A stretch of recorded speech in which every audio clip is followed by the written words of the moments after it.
Hello everyone, welcome to my YouTube channel English with fun. तो English with fun में आपको पता है कि मैं आपको क्या सिखा रही हूँ, बेसिक इंग्लिश सिखा रही हूँ। बेसिक इंग्लिश मतलब इंग्लिश पढ़ना लिखना बोलना आप इसी तरीके से कर सकें, वही सीख रहे हैं हम। तो उसमें मैंने आपको AEIOU जो हमारी इंग्लिश की मात्राएं हैं उनके उपयोग सिखाया, उनका यूज़ सिखाया। उसके बाद कॉन्सोनेंट वोवल सिखाए। अगर आपने वो वीडियो नहीं देखी तो आप मेरे यूट्यूब चैनल पर जाकर देख लीजिएगा, आपको बेसिक से चैप्टर 1 से स्टार्ट वीडियो मिल जाएगी। ठीक है, तो अभी हमारा जो कॉन्सेप्ट या टॉपिक चल रहा है वो क्या चल रहा है, जो हमारे दो वोवल्स एक साथ आते हैं यानी स्वरों की जोड़ियाँ, वोवल्स का पेयर। तो उसमें मैंने आपको 15 रूल्स करा दिए हैं। अगर आपने वो वीडियो नहीं देखी है तो आप मेरे यूट्यूब चैनल पर जाकर देखिएगा, आपको मिल जाएगी। ठीक है, क्योंकि जब तक हमें रूल्स याद नहीं होंगे तब तक हम इंग्लिश को पढ़ लिखना बोलना नहीं सीख सकते। कुछ रूल्स हैं जो बेसिकली हमें आने ही चाहिए। ठीक है, तो 15 तक हम कर चुके हैं। आज हम स्टार्ट करते हैं रूल नंबर 16 से। ठीक है, तो रूल नंबर 15 हमने किया था कल। अगर वो वीडियो नहीं देखी तो जाकर देखिएगा। और हाँ, अगर आपको मेरी वीडियो अच्छी लगती है तो आपको क्या करना है, लाइक कमेंट और शेयर। तो हम करते हैं, स्टार्ट करते हैं रूल नंबर 16 से।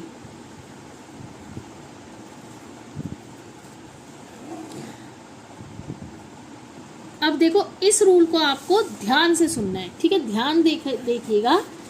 जब किसी वर्ड में, ध्यान से देखिएगा। ठीक है, वैसे तो आप बहुत अच्छे बच्चे हैं। ठीक है, और हाँ, अगर कोई 6th क्लास का बच्चा मेरी वीडियो देख रहा है, 6th क्लास का, तो 6th क्लास का math, social study and English वो मैं अपने दूसरे यूट्यूब चैनल पे आपको स्टार्टिंग से करा रही हूँ, चैप्टर 1 से इजी तरीके से। तो वो है मेरा लर्न विद फन क्लास 6। उस पर जाकर आप वीडियो देख सकते हैं, जिसमें आपको मैथ के और सोशल स्टडी के और इंग्लिश उसके सारे चैप्टर आपको मिल जाएंगे। अभी स्टार्ट किया है तो चैप्टर नंबर आई थिंक 4 पर चल रही हूँ मैं। ठीक है, तो जब किसी वर्ड में क्या आए, CH, SH, L और R, ये इनके बाद EWI, देखो जो हमने रूल नंबर 15 करा था उसमें EW साथ में आए तो अब EU का उच्चारण EU पढ़ते हैं। ठीक है, जैसे फ्यू, स्यू देख रहे हैं आप, न्यू, ड्यू। अब है जब किसी वर्ड में CH, SH, L और R के बाद EW आए तो EW का की तो EWI, तो EW की वॉइस यहाँ पर हम इसको क्या बोलेंगे, EU नहीं पढ़ेंगे। ठीक है, तो जहाँ पर CH आए, SH आए, L आए और R आए, उसके बाद अगर EW आए तो EW का जो वॉइस होगी वो हो जाएगी हमारी ऊ। क्या होगी, ऊ। देखो कैसे, अब आप लोग काजू खाते हैं, काजू को हम क्या लिखते हैं इंग्लिश में। अब देखो SH के बाद क्या आया, EW, तो यहाँ पर हम इसको क्या बोलेंगे, कैशू। कई लोग बोलते हैं कैश्यू, कैश्यू नहीं होता बच्चों, इसको बोलते हैं कैशू। क्या बोलते हैं, कैशू। क्या बोलते हैं, कैशू। अब जैसे खाना चबाते हैं, च्यू, CHEW। अब देखो CH के बाद EW आया तो इसको हम क्या बोलते हैं, च्यू। ऊ की वॉइस आएगी, ऊ की वॉइस आएगी यानी ऊ की मात्रा जो आती है। ऐसे ही BLEW, तो इसको हम ब्लू, मतलब बिल नहीं पढ़ते, ब्लू, इसे हम पढ़ते हैं ब्लू। ठीक है, ऐसी जो हमारे स्क्रू वगैरह होते हैं जैसे पेच वगैरह, तो उसको हम बोलते हैं स्क्रू, ना कि स्क्रू। स्क्रू नहीं बोलते, कई लोग इसको स्क्रू पढ़ते हैं, स्क्रू नहीं, इसको बोलते हैं स्क्रू, स्क्रू। ठीक है, अब आया रूल नंबर 16। जब किसी वर्ड में CH, SH, L और R के बाद अगर EW आए तो EW की वॉइस जो होगी हमारी ऊ की मात्रा यानी ऊ की वॉइस होगी, कैशू, च्यू, ब्लू, स्क्रू। ठीक है, तो हम यहाँ पर EU नहीं पढ़ेंगे, जैसे स्क्रू नहीं पढ़ते, इसको कई बच्चे स्क्रू पढ़ते हैं, स्क्रू नहीं होता, ये स्क्रू होता है, स्क्रू। ठीक है, रूल नंबर 16 समझ में आया। रूल नंबर 17 पर कर चले, तो नेक्स्ट रूल नंबर 17 करते हैं। रूल नंबर 17,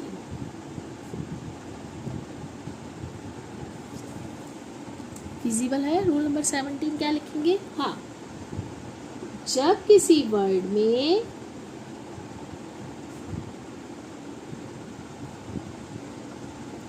क्या हो, EY आए,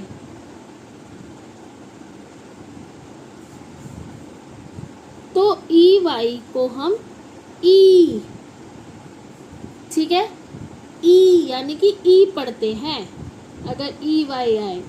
इसके आप मुझे कोई एग्जांपल दे सकते हैं? बहुत इजी एग्जांपल है, देखो, MONKEY, क्या बना बच्चों? ये बताओ, इसमें क्या बना? ये मंकी।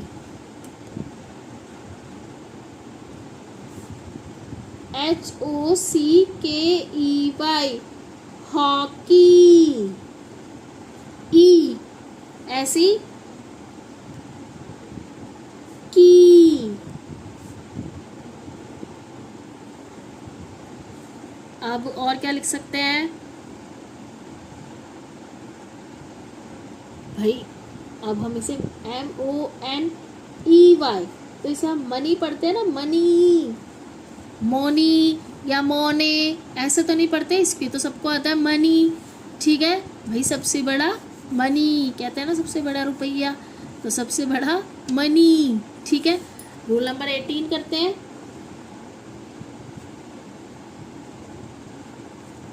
रूल नंबर 18 है,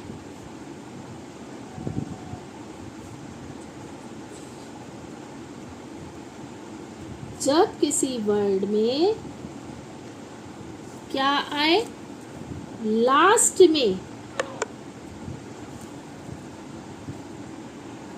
क्या आ रहा है, VTH और R के बाद EY आए।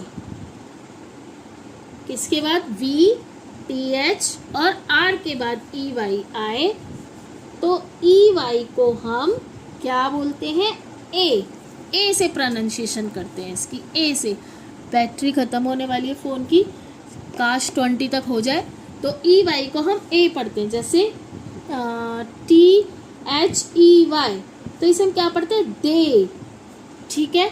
ऐसी GREY, इसे हम पढ़ते हैं ग्रे। ए की वॉइस आ रही है, सॉरी मात्र ये बिंदी नहीं है, ग्रे। ऐसे हम लिखेंगे SURVEY, क्या बोलेंगे इसको? सर्वे। ए की वॉइस आ रही है, ठीक है। या हम लिखते हैं TREY, तो हम इसे बोलेंगे ट्रे। तो आपको दिख गया, EY साथ में आ रहा है। अब ये अगर TH और R के बाद EY आए, तो हमने देखा R के बाद, V के बाद, R के बाद, TH के बाद, तो इनको हम पढ़ते हैं ए। अब रूल नंबर 19 देखते हैं क्या है। रूल नंबर 19, रूल नंबर 19, जब किसी वर्ड में क्या आ रहा है, क्या था रूल? हाँ, EI आए, साथ में EI आए, तो EI का EI के वॉइस क्या आएगी बच्चों? ई, ठीक है, ई आएगी अगर EI आ रहा है साथ में, ठीक है। तो अच्छा, आपको दिख नहीं रहा है? एक सेकंड, किसी बच्चे ने मैसेज करा है कि मैम दिख नहीं रहा। अब दिख रहा है, ठीक है। तो EI आए तो ई से करते हैं। जैसे कि हमने क्या लिखा, हमने लिखा, हाँ, सीलिंग फैन होता है, CEILING,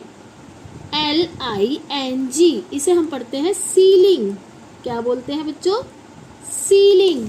ऐसे ही PROTEIN, देखो EI आ रहा है, तो इसे हम बोलते हैं प्रोटीन।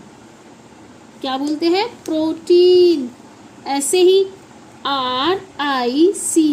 RICEIPT, इसे पढ़ते हैं हम, इसके प्रोनाउंसिएशन होते हैं रिसीप्ट। रिसिप्ट होती है ना किसी चीज़ की, रिसिप्ट, तो इसको बोलते हैं रिसिप्ट। ऐसे ही और क्या लिख सकते हैं, CONCEIVE, हाँ CONCEIVE, इसे हम बोलते हैं कंसीव। ठीक है, तो ये हो गया हमारा EI वाला। अब हम करते हैं रूल नंबर 20। रूल नंबर 20 ये लास्ट है, इसके बाद हम आगे वाले रूल्स नेक्स्ट वीडियो में कवर करेंगे। और अगर आपको मेरी वीडियो अच्छी लग रही है तो आपको क्या करना है, लाइक एंड शेयर, लाइक ज़रूर करिए ताकि मुझे पता चले कि मैं वीडियो सही बना रही हूँ, मतलब आपको कुछ कॉन्सेप्ट क्लियर हो रहे हैं या नहीं हो रहे हैं।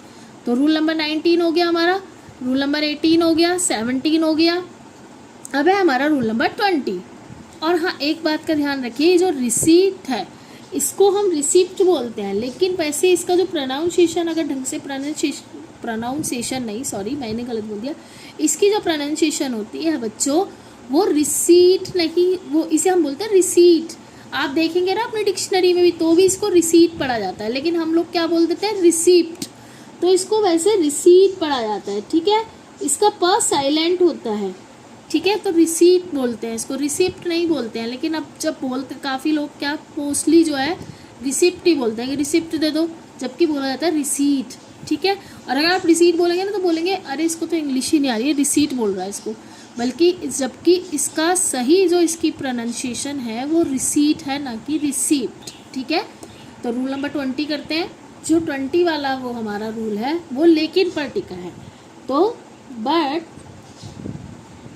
या फिर लेकिन मैं आपको इंग्लिश सिखाती हूँ हिंदी में बोलकर, ताकि आप जैसे कई जो लोग बेसिक से सीख रहे हैं वो स्टार्टिंग से ही सीखें। हिंदी हमारी क्या है, टंग लैंग्वेज है, तो इसको इजीली लोग समझ लेते हैं। इसलिए मैं आपको इंग्लिश सिखाने के लिए हिंदी वर्ड ज़्यादा यूज़ करती हूँ ताकि आप मेरी बात को समझ सकें। ठीक है, तो बट लेकिन कुछ वर्ड्स में, यानी सम वर्ड्स, लेकिन कुछ वर्ड्स में वही जो मैंने बोला है, एक्सेप्शनल केस जो होते हैं हमारे, उनमें जो EI का उच्चारण है, यानी EI की वॉइस कुछ वर्ड्स में A से करते हैं, A से होती है। ठीक है, A से होगी इसकी वॉइस। तो इसमें जो वर्ड है जैसे कि हाँ VEIN, तो इसे हम वेन पढ़ते हैं, ना इसे हम वीएन पढ़ेंगे ना इसे हम वीन पढ़ेंगे, इसे हम वेन पढ़ते हैं। ठीक है, ऐसे ही और क्या लिख सकते हैं, LEISURE, इसे बोलेंगे हम, इसकी प्रोनाउंसिएशन है लेज़र, क्या होगी, लेज़र। ऐसे ही HEIFER, इसका मीन्स है हेफर, क्या होगा, हेफर। और REIGN, इसको बोलते हैं रेन। अब इसमें आपको पता है वेन का मतलब क्या होता है भाई, वेन का मतलब जो हमारी नसें होती हैं उसको बोलते हैं हम वेन, क्योंकि इसमें से कुछ वर्ड्स होंगे जो आपने अभी सुने होंगे, तो उसको हम वेन को क्या बोलते हैं, नस, यानी कि जो हमारी नसें होती हैं, कहते हैं ना नस, तो वो होती है वेन। ऐसी है ये लेज़र, लेज़र मतलब जो होता है खाली टाइम, यानी कि खाली समय। ये कुछ वर्ड्स हैं जो हमने आज ही सुने होंगे। वेन का मतलब क्या होगा, नसें, ये होता है वेन। अच्छा, आपने ये क्या बोलते हैं, आपने कभी हेफर सुना है कि हेफर किसको कहते हैं? जब मैंने भी इसको पढ़ा तो मैंने भी यही बोला कि ये हेफर किसको कहते हैं। तो हेफर बोलते हैं बच्चों जो वो होता है ना, जैसे कि बछड़ा, गाय का क्या बोलते हैं उसको, काफ जो बोलते हैं, मोस्टली उसके लिए यूज, जैसे बछड़ा बछड़ी होती है ना, गाय के जो होते हैं बच्चे, उसको बोलते हैं। ठीक है, तो उसको बोलते हैं हम, जैसे यहाँ पे लिख सकते हैं बछड़ा बछड़ी जो होती है, सुना भी होगा आपने, गाय के जो छोटे छोटे बच्चे होते हैं उसको हम लोग क्या बोलते हैं, बछड़ा की बछड़ा है या बछिया, बछिया बोल, हमारे में तो बेसिकली बछिया बोलते हैं, बछड़ी नहीं बोलते। आपके में क्या बोलते हैं आप कमेंट बॉक्स में बताइएगा। उसको हमारे में तो बछिया बोलते हैं कि बछिया है, तो उसको बोलते हैं। अब ये रेन वो वाली रेन नहीं है, बारिश वाली रेन नहीं है, ये है जैसे राज्य, राज्य या शासन जो हम बोलते हैं ना, वो जैसे राजा राज्य करता है, शासन करता है, उसको बोलते हैं रेन। ठीक है, तो आई होप आपका 20 तक रूल आपको समझ में आ गए हैं। अगर आपको मेरी वीडियो अच्छी लगी है तो आपको लाइक, कमेंट और शेयर करना है और मेरी चैनल को सब्सक्राइब करना है, ताकि जो और रूल्स मैं लेके आऊँ वो आप जैसे ही मैं अपने यूट्यूब चैनल पर डालूँ तो आपके पास नोटिफिकेशन आ जाए। ठीक है बच्चों, बस वीडियो को लाइक करना ना भूलें। Bye everyone, bye.